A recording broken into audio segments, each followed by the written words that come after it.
The Abatwa of Africa are a legendary race of minuscule hunters originally told of by the Zulus as being a menace in their territories, but in the past few decades the tales told of these beings in English language media has greatly changed. The first publication of the tale of the Abatwa was in 1868 in Henri Callaway's Nursery Tales, Traditions, and Histories of the Zulus.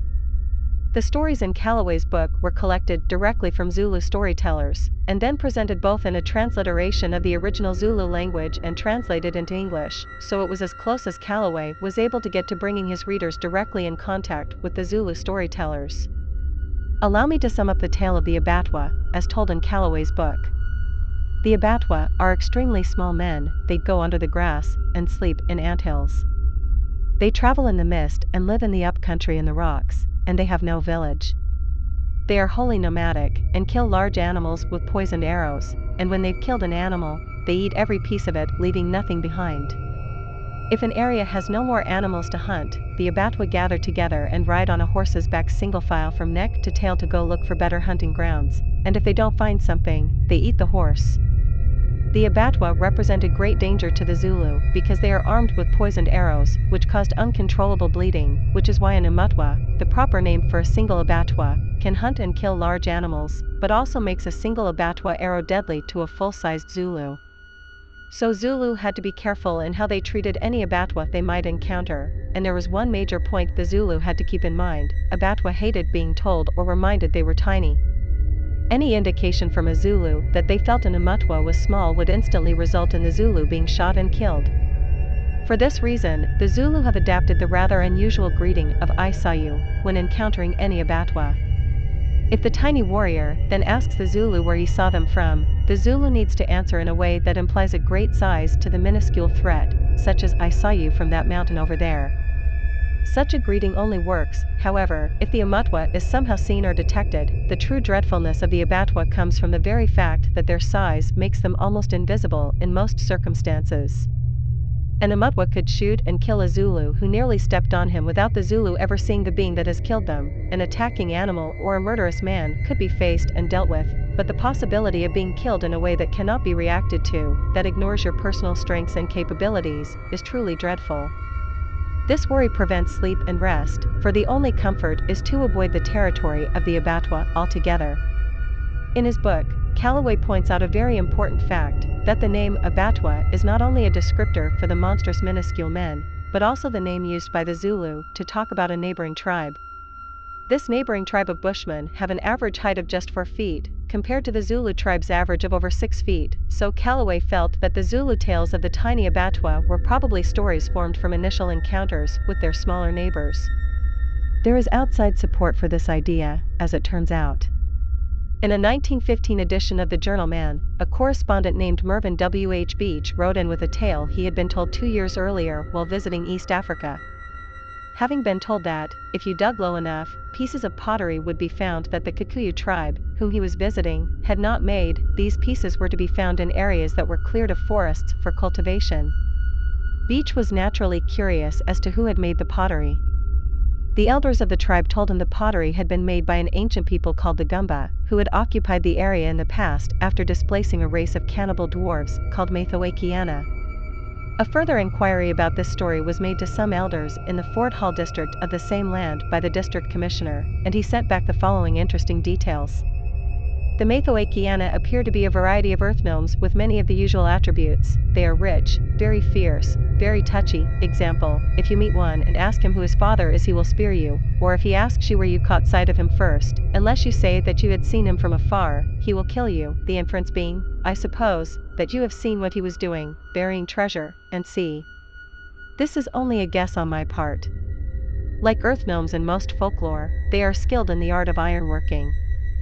They originally lived round this part, i.e., south of Mount Kenya, but they were driven out by another legendary people called the Gumba, who dwelt in caves dug in the earth, and who disappeared one night after teaching the Kikuyu the art of smelting.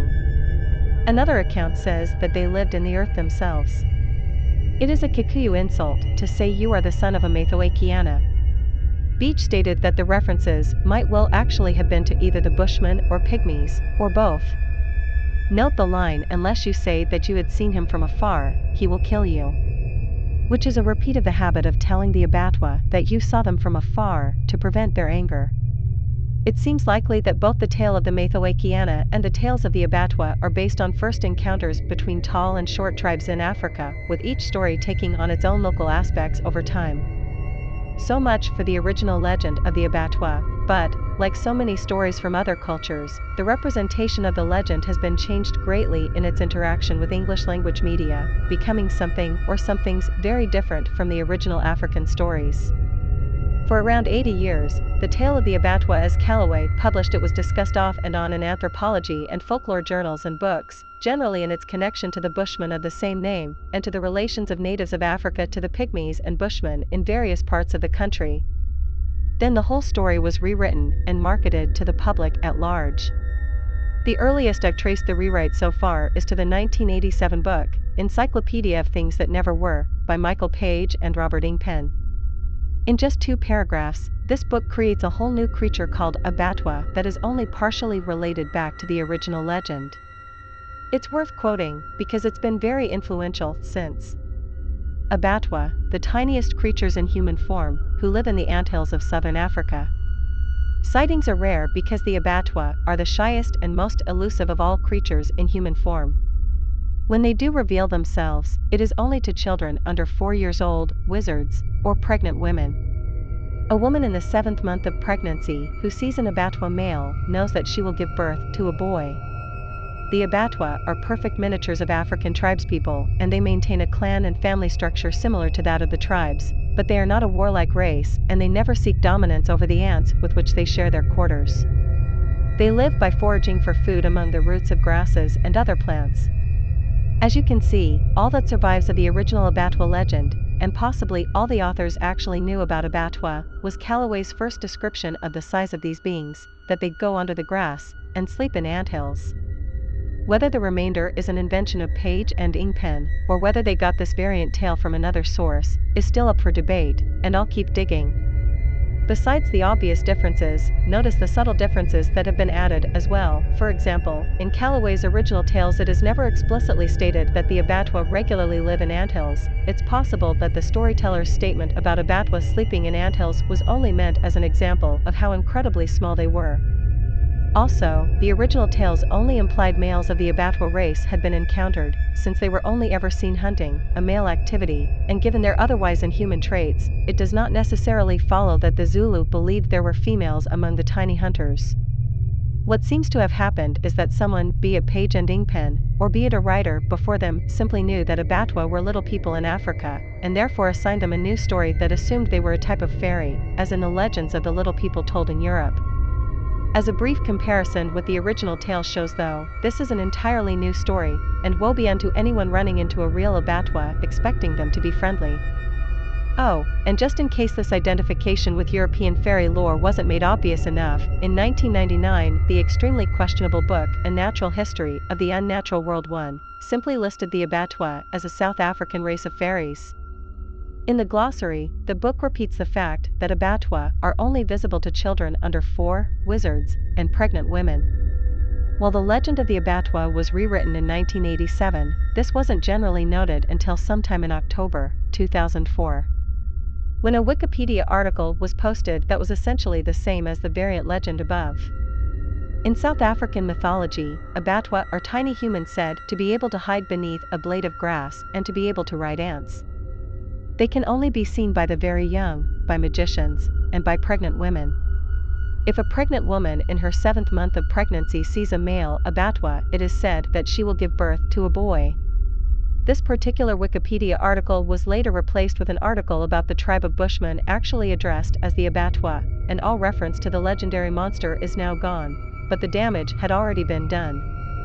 An untold number of websites and books took the basic description from Wikipedia and republished it as the correct idea of the Abatwa, assuming it was verified information too, even though Wikipedia identified the article as a stub, which means a brief entry with no sources, not to be trusted on face value. After that, even more websites and books took the story from the earlier copiers, until there were sites and books with the variant tale that had no idea where the original information came from. In addition, a few of these books and websites also threw in their own new details 3, but none of this represents the original, actual, legend of the Abatwa. So just remember, if you ever happen to run